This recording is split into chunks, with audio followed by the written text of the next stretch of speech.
தாண்டி காலனி நாடுகளுக்கும் பரவி ஒரு குளோபல் சண்டையா மாறுச்சு. அது எப்படின்னு பார்க்கலாம். இங்க பாருங்க, இந்த போருக்கு உலகத்துல பல பேர் இருந்துச்சு.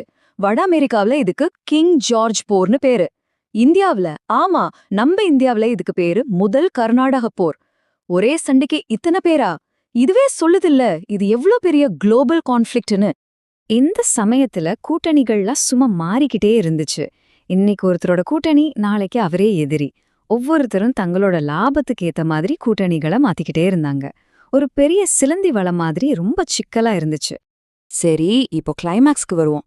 8 வருஷமா சண்டை போட்டு எல்லா நாடுகளுமே ரொம்ப டயர்ட் ஆயிட்டாங்க. காசும் காலி. அதனால சரி சமாதானம் பண்ணிக்கலான்னு முடிவு பண்ணாங்க. ஆனா அந்த சமாதானம் யாருக்குமே பிடிக்கல. குறிப்பா பிரான்ஸுக்கு இது பெரிய அடியா இருந்துச்சு.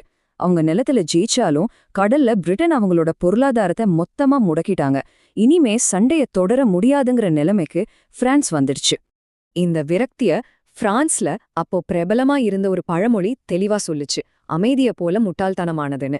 அதாவது, இவ்ளோ கஷ்டப்பட்டு சண்டை போட்டதுக்கு கடைசில கிடைச்சது ஒரு மொக்கையான சமாதானம்னு மக்கள் கோவப்பட்டாங்க. சரி, அந்த சமாதானத்துல என்னதான் முடிவு பண்ணாங்க?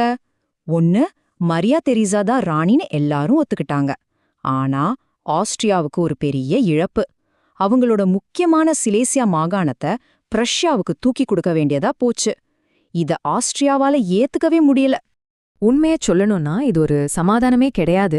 இது ஒரு டெம்பரரி பிரேக், அவ்வளவுதான். ஏன்னா இதுல தீர்க்கப்படாத பல விஷயங்கள் அடுத்ததா வரப்போற இதைவிட பெரிய ஒரு உலகப் போருக்கு, அதாவது 7 ஆண்டு போருக்கு அடித்தளம் போட்டுடுச்சு.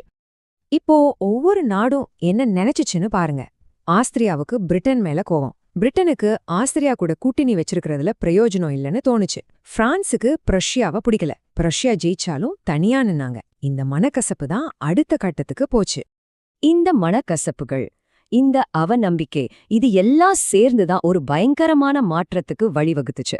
வரலாற்றுல இத ராஜதந்திர புரட்சின்னு சொல்லுவாங்க. அதாவது டீம் மொத்தமா மாறிடுச்சு. இந்த டீம் மாறினது எப்படின்னு பாருங்க, ரொம்ப இன்ட்ரெஸ்டிங்கா இருக்கும். முதல்ல பிரிட்டன் மேல கோவத்துல இருந்த ஆஸ்திரியா தன்னோட பரம எதிரியான பிரான்ஸ் கூட போய் சேர்ந்துடுச்சு. இத பார்த்த பிரிட்டன் தன்னோட பாதுகாப்புக்கு முன்னாள் எதிரியான பிரஷ்யா கூட டீல் போட்டுடுச்சு. அவ்வளவுதான், நண்பர்கள் எதிரிகளாவும் எதிரிகள் நண்பர்களாவும் ஆனாங்க. ஐரோப்பிய அரசியல் மொத்தமா தலைகீழா மாறிடுச்சு. சோ கடைசியா ஒரு கேள்வி.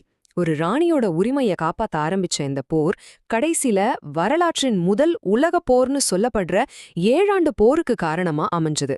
அப்போ இதுல உண்மையிலேயே யார்தான் ஜெயிச்சா? இது ஒரு வெற்றியா இல்ல ஒரு பெரிய தோல்விக்கான தொடக்கமா? யோசிச்சு பாருங்க.